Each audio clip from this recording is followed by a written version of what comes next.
un día después de conocerse un video que probaría los nexos entre partidos españoles de izquierda con el chavismo, el diario ABC revela más información sobre los vínculos existentes entre el movimiento Podemos y el régimen venezolano. El periódico tendrá en su poder algunas de las asesorías que realizó en 2011 una consultora ligada a Podemos y en la que se le recomienda al chavismo la forma en que la oposición puede ser debilitada. Incluso le sugieren ocultar datos sobre la enfermedad del entonces presidente Hugo Chávez.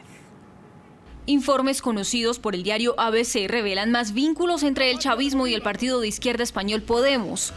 El periódico conoció documentos de la Fundación Centro de Estudios Políticos y Sociales CEPS en los que se recomienda al chavismo cómo debilitar a la oposición. La CEPS ha pertenecido a la cúpula del partido Podemos y colaboró con el gobierno de Hugo Chávez entre 2002 y 2012. El régimen pagó hasta 4 millones de euros por su asesoría, más de 4.3 millones de dólares. Uno de los informes que el régimen recibió el 13 de julio de 2011 se tituló Las fuerzas de la MUD ante la salud del presidente, la desunión de la unidad. En 18 páginas, los consultores españoles le recomiendan al chavismo ocultar información sobre el cáncer que padecía entonces Hugo Chávez. En este sentido, sería deseable que los niveles de información sobre la dolencia exacta del presidente siguieran siendo reservados y se limitaran las referencias que pudieran dar pistas a la oposición. La CEPS aseguró que eso llevaría a la fragmentación de la Mesa de la Unidad Democrática. Es más, el dar señales contradictorias o decir medias verdades podría coayudar a que la oposición siguiera realizando sus análisis de manera ciega, alimentando las ansias de poder dentro de la misma y, por ende, su división y fragmentación política. El informe llegó a Venezuela un mes después de que Chávez fuera intervenido por primera vez del cáncer que padecía. El documento gira en 3 aristas principales: la militancia en el chavismo, el seguimiento incondicional a Hugo Chávez y el total desprecio a la oposición venezolana. La asesoría habría sido cancelada con dinero público. El diario español solicitó a la Fundación CEPS su versión al respecto. La organización se limitó a decir que si los informes carecen de los sellos y las firmas autorizadas, no son auténticos. La izquierda radical en España quiere el poder. El líder del partido Podemos, Pablo Iglesias, propuso formar un gobierno con el Partido Socialista. Por su parte, Pedro Sánchez del PSOE ha asegurado que solo va a intentar formar gobierno si Mariano Rajoy fracasa. Marcelo Moncayo, periodista permanente de NTN24 en Madrid, tiene la información. Marcelo. Hola Eva, Paola, ¿qué tal? Un cordial saludo para todos ustedes desde la capital española. 6 de la tarde con 36 minutos. Me encuentro en el exterior del Congreso de los Diputados. Esto porque desde aquí se han emitido las principales noticias políticas de este día. Pablo Iglesias, al mediodía aquí en rueda de prensa, confirmó cuáles son sus exigencias para poder apoyar una posible investidura de Pedro Sánchez como presidente del posible futuro gobierno de España. Y le pone una condición principal, es que él, Pablo Iglesias, sea su vicepresidente, obviamente tomando otras precisiones, tomando otros puntos que son algunas modificaciones a leyes que de alguna manera, según ellos, protegerían a la sociedad civil. Nosotros les tenemos una nota en donde resumimos cuál fue la postura de Pablo Iglesias y sobre todo qué fue lo que respondió Pedro Sánchez ante esta iniciativa. Veamos. Después de varios días de rumores, Pablo Iglesias, líder de Podemos, develó su deseo de ser parte de un gobierno liderado por Pedro Sánchez del Partido Socialista, siempre y cuando él sea el vicepresidente. Hacen falta personas que aseguren la coherencia entre lo que se dice y lo que se hace. Y por eso entendemos que nuestro compromiso por el cambio debe ser un compromiso para gobernar. Estamos aquí para gobernar. Por eso creo que debo asumir la vicepresidencia del próximo gobierno del cambio.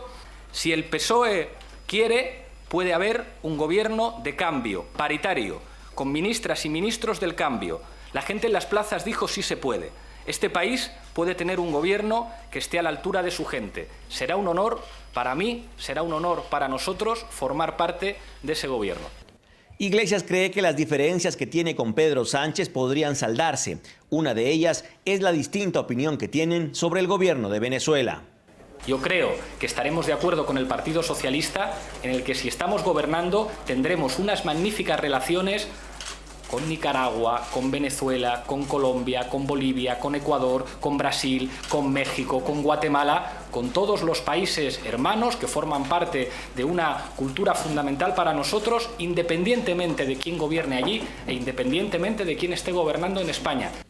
De su parte, Pedro Sánchez no quiso adelantar si aceptaba o no la propuesta hecha por Iglesias. Solo confirmó que sí desea conversar con el líder de Podemos. Lo lógico es que primero hablemos de las políticas y que posteriormente hablemos de cómo se conforma ese gobierno. Pero insisto, creo que lo importante, lo sustancial y el mensaje que me gustaría que quedara claro es que la democracia tiene sus tiempos y sus procedimientos y que es el señor Rajoy el que tiene que presentar su candidatura para ser investido presidente del Gobierno, y si no lo hace, pues los socialistas vamos a asumir nuestra responsabilidad y haremos lo que nos toca hacer. Y hablaré, por supuesto que sí, con Pablo Iglesias y hablaré con otras formaciones políticas, con Alberto Garzón, con Albert Rivera, con el resto de formaciones políticas. Que los votantes de Podemos y los votantes socialistas no entenderían que no nos entendiéramos Pablo Iglesias y yo. Y yo, desde luego, les puedo asegurar que por mi parte no va a ser.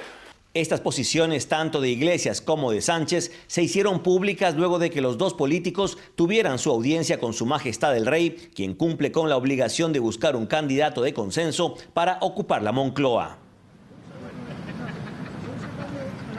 Amigos televidentes de NTN 24, pero hay que recordar algo que es muy importante. No le basta solo a Pedro Sánchez, líder de los socialistas, el apoyo de Pablo Iglesias para ser investido como presidente. Le faltan votos y por eso Pedro Sánchez tiene que intentar convencer, por ejemplo, a partidos como el Partido Nacionalista Vasco, que es de derecha, y también a varios grupos independentistas para que lo apoyen o por lo menos se abstengan en una siguiente votación. Pese a todo eso que les estoy contando, Pedro Sánchez no podría ser investido en una primera votación en donde se necesita mayoría absoluta, es decir, 172 votos a su favor.